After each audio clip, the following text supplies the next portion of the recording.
Hey, good morning, guys. Sterling, the investor here, and in today's video, I'm looking at the chart for the S&P 500. The For those of you that don't know, that's the largest 500 companies in the United States.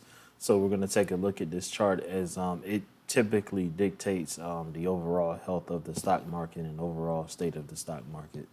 So what I'm seeing right now has me a little bit concerned for our market.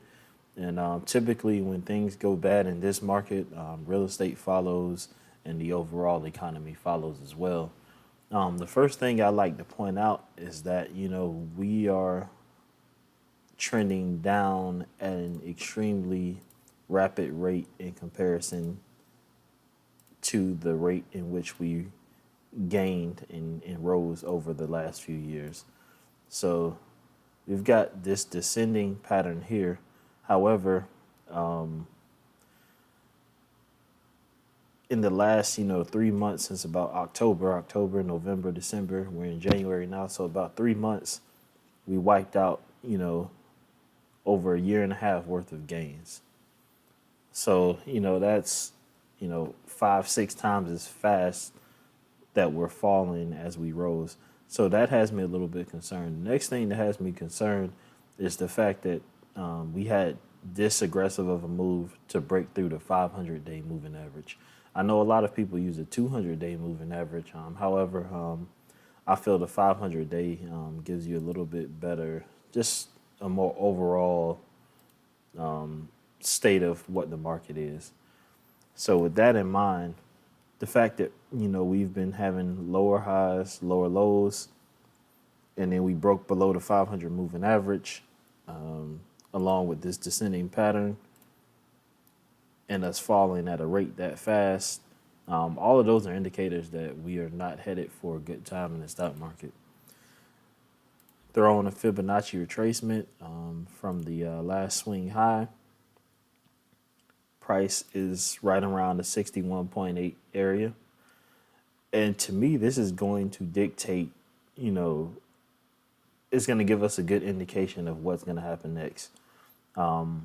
If price can continue to push through and show no resistance at that 61.8, that's also at the 500 moving average.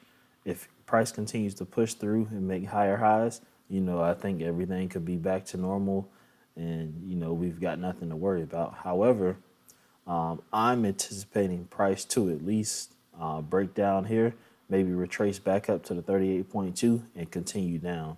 And then that would, again, be our lower highs, lower low pattern into the future. And if that happens, I think we've got a problem. Because right now, price didn't make the lower high, lower low right there. So that was good. It was we had a positive push, positive pop up. However, if price does break down, I think we could be headed down for a while. Some other minds within this industry that I respect a lot think we're headed for some bad times. They think we can head way down into this territory down here, possibly even further. So just buckle your seatbelts if you are in the markets. Just be aware. Right now you've got a choice. You can either, if you're in it for the long, long haul, 10, 15, 20 years from now, none of this matters. Just leave your money in the market, hold it, let the market go through its flows, and it'll eventually cycle back up. However, if you don't want to feel that pain, if you want to kind of take more control over your financial future, you could get out of the market right now. And if you wanted to get out of the market right now and then try and get back in, again, no one can time the market. But if I was taking that approach, I would wait till price broke around this 2800 level and made an aggressive move past that, because that's kind of like that last level of structure. You had a lot of volatility, a lot of range bound consolidation right there. So if I wanted to get out, I wait till price got through that. However, you probably want to wait until you see that bearish action confirmed before you do that. Right now is not the panic mode, but if we see that, you see price consolidated here and it broke, And if price consolidates down here and it breaks, that's when you want to think about getting out and not getting back in until it crosses this 2,800 area. So I hope you guys enjoyed this video. That's my take on what's going on in the stock market right now. And I'll catch you guys in the next video.